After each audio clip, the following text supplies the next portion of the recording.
नादान दोस्त। केशव के घर में कार्निस के ऊपर एक चिड़िया ने अंडे दिए थे। केशव और उसकी बहन श्यामा दोनों बड़े ध्यान से चिड़ियों को वहां आते जाते देखा करते। सवेरे दोनों आंख मलते कार्निस के सामने पहुंच जाते और चिड़िया दोनों को वहां बैठा पाते। उनको देखने में दोनों बच्चों को न मालूम क्या मज़ा मिलता। दूध और जलेबी की भी तो सुध न रहती थी। दोनों के दिल में तरह तरह के सवाल उठते। अंडे कितने बड़े होंगे, किस रंग के होंगे, कितने होंगे, क्या खाते होंगे, उनमें बच्चे किस तरह निकल आएंगे, बच्चों के पर कैसे के निकलेंगे, घोंसला कैसे है। लेकिन इन बातों का जवाब देने वाला कोई नहीं। ना माँ को घर में काम धंधों से फुर्सत थी, न बाबूजी को पढ़ने लिखने में। दोनों बच्चे आपस में ही सवाल जवाब करके अपने दिल को तसल्ली दे लिया करते थे। श्यामा कहती, क्यों भैया, बच्चे निकलकर फुर से उड़ जाएंगे। केशव विद्वानों जैसा गर्व से कहता, नहीं रे पगली, पहले पर निकलेंगे, बगैर पैरों के बेचारे कैसे उड़ेंगे। श्यामा, बच्चों को क्या खिलाएंगी बेचारी। केशव इस पेचीदा सवाल का जवाब कुछ न दे सकता था। इस तरह 3-4 दिन गुजर गए। दोनों बच्चों की जिज्ञासा दिन दिन बढ़ती जाती थी। अंडों को देखने के लिए वह अधी हो उठते थे। उन्होंने अनुमान लगाया कि अब बच्चे जरूर निकल आए होंगे। बच्चों के चारों का सवाल अब उनके सामने आ खड़ा हुआ। चिड़िया बेचारी इतनी दाना कहाँ पाएंगी कि सारे बच्चों का पेट भरे। गरीब बच्चे भूख के मारे चूं चूं करके मर जाएंगे। इस मुसीबत का अंदाजा करके दोनों घबरा उठे। दोनों ने फैसला किया कि कार्निस पर थोड़ा सा दाना रख दिया जाए। श्यामा खुश होकर बोली, तब तो चिड़िया को चारे के लिए कहीं उड़कर जाना ही न पड़ेगा। केशव, नहीं, तब क्यों जाएंगी। श्यामा, क्यों भैया, बच्चों को धूप न लगती होंगी। केशव का ध्यान इस तकलीफ की तरफ न गया था।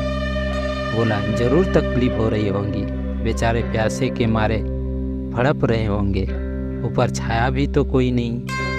आखिर यह फैसला हुआ कि घोंसले को ऊपर कपड़े की छत बना देनी चाहिए। पानी की प्याली और थोड़े से चावल रख देने की प्रस्ताव भी स्वीकृत हो गया। दोनों बच्चे बड़े चाव से काम करने लगे। श्यामा माँ की आंख बचाकर मटके से चावल निकाल आई। केशव ने पत्थर की प्याली का तेल चुपके से जमीन पर गिरा दिया और खूब साफ करके उसमें पानी भरा। अब चांदनी के लिए कपड़ा कहाँ से लाएं? फिर ऊपर बगैर छड़ियों के कपड़ा ठहरेगा कैसे, और छड़ियों की खड़ी होंगी कैसे। केशव खड़ी होकर देर तक इसी उधेड़ बूंद रहा। आखिरकार उसने यह मुश्किल भी हल कर दी। श्यामा से बोली, जाकर कूड़ा फेंकने वाली टोकरी उठा लाओ, अम्मा जी को मत दिखाना। श्यामा, वह तो बीच में ही फटी हुई है, उसमें से धूप न जाएंगी। केशव ने झुंझलाकर कहा, तो टोकरी तो ला, मैं उसका सुराख बंद करने की कोई खिदमत निकालूंगा। श्यामा दौड़कर टोकरी उठा लाई।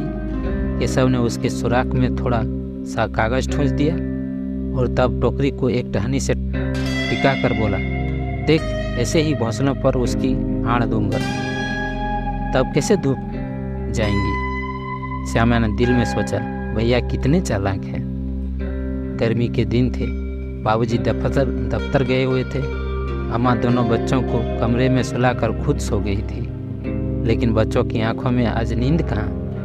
अम्मा जी को बहकाने के लिए दोनों दम रोके आंखें बंद किए मौके का इंतजार कर रहे थे। जो ही मालूम हुआ कि अम्मा जी अच्छी तरह सो गई, दोनों चुपके से उठे और बहुत देर तक दरवाजे की छिटकिनी खोलकर बाहर से निकल आए। अंडों की हिफाजत करने की तैयारियां होने लगी। केशव कमरे में से एक स्टूल उठा लाया, लेकिन जब उसने काम न चला तो नहाने की चौकी लाकर स्टूल के नीचे रखी और डरते डरते स्टूल पर चढ़ा।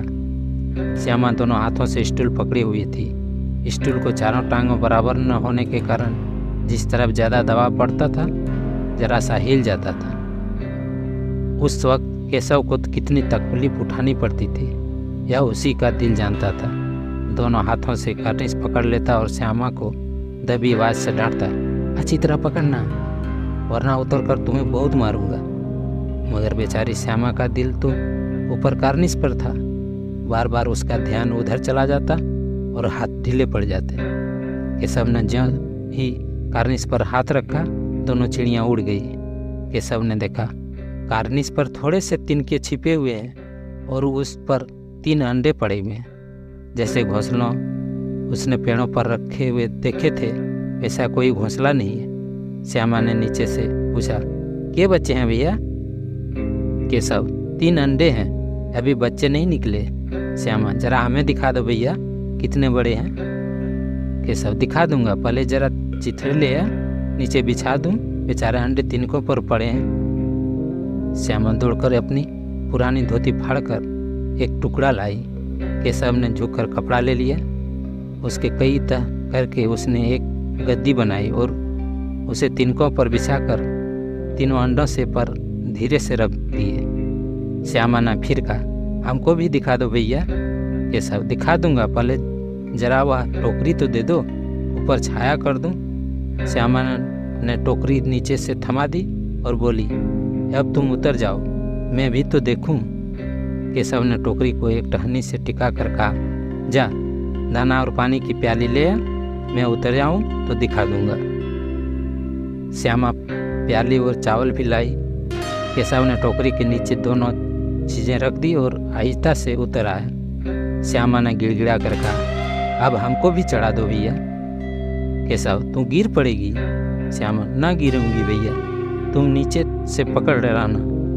केशव, ना भैया, कहीं तू गिरा पड़ी तो अम्मा जी मेरी चटनी ही निकाल कर डालेंगी, कहेंगी कि तूने ही चढ़ाया था। क्या करेगी देखकर? अब अंडे बड़े आराम से हैं, जब बच्चे निकलेंगे तो उनको पालेंगे। दोनों चिड़ियाँ बार बार कार्निश पर आती थी और बगैर बैठे ही उड़ जाती थी। केशव ने सोचा, हम लोगों के डर के मारे नहीं बैठती है। स्टूल उतार कर कमरे में रख आया। चौकी जहाँ की थी वहीं रख दी। श्यामा ने आंखों में आंसू भरकर कहा, तुमने मुझे नहीं दिखाया, मैं अम्मा जी से कह दूंगी। केशव, अम्मा जी से कहोगी तो बहुत मारूंगा, कह देता हूँ। श्यामा, तो तुमने मुझे दिखाया क्यों नहीं? केशव, और गिर पड़ती तो 4 सर न हो जाते। श्यामा, हो जाते तो हो जाते, देख लेना, मैं कह दूंगी। इतने में कोठरी का दरवाज़ा खुला और माँ ने धूप से आंखें को बचाते हुए कहा, तुम दोनों बाहर कब निकल आए? मैंने कहा था नहीं कि दोपहर को न निकलना।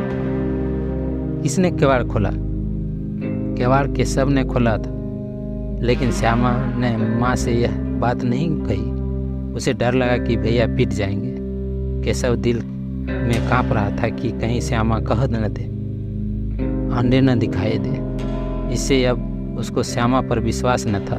श्यामा सिर्फ मोहब्बत के मारे चुप थी, या इस कसूर में हिस्सेदार होने की वजह से इसका फैसला नहीं किया जा सकता। शायद दोनों ही बातें थी। माँ ने दोनों को डांट पीट कर कमरे में बंद कर दिया और अब धीरे धीरे वहाँ पंखा झलने लगी।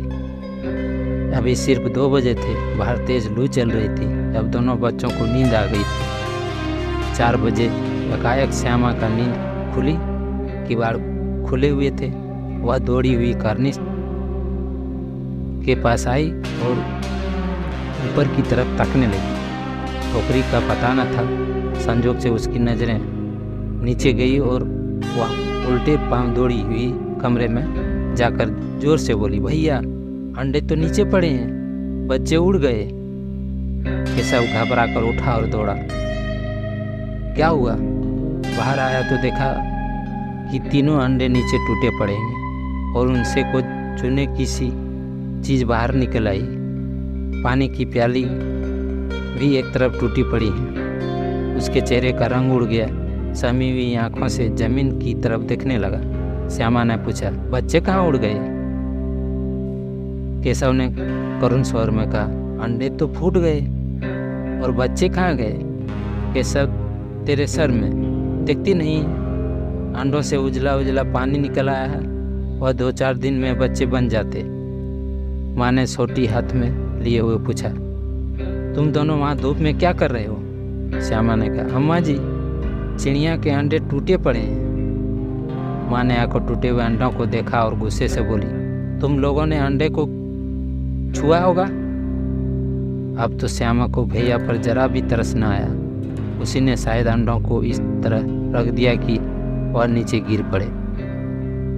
इसकी उसे सजा मिलनी चाहिए, बोली, इन्होंने अंडा को छेड़ा था अम्मा जी। माँ ने केशव से पूछा, क्यों रे? केशव भीगी बिल्ली बना खड़ा रहा। माँ, तू वहाँ पहुँचा कैसे? श्यामा, चौके पर स्टूल रखकर चढ़े अम्मा जी। केशव, तू स्टूल थामे नहीं खड़ी थी? श्यामा, तुम्ही ने तो कहा था। माँ, तू इतना बड़ा हुआ, तुझे अभी इतना भी मालूम नहीं कि छूने से चिड़िया के अंडे गंदे हो जाते हैं? चिड़िया फिर इन्हें नहीं सोती? श्यामा ने डरते डरते पूछा, तो क्या चिड़िया ने अंडे गिरा दिए? माँ, और क्या करती? केशव के सिर इसका पाप पड़ेगा। हाय, जाने ले ली दुष्ट ने। केशव रानी सूरत बनाकर बोला, मैंने तो सिर्फ अंडे को गद्दी पर रख दिया था।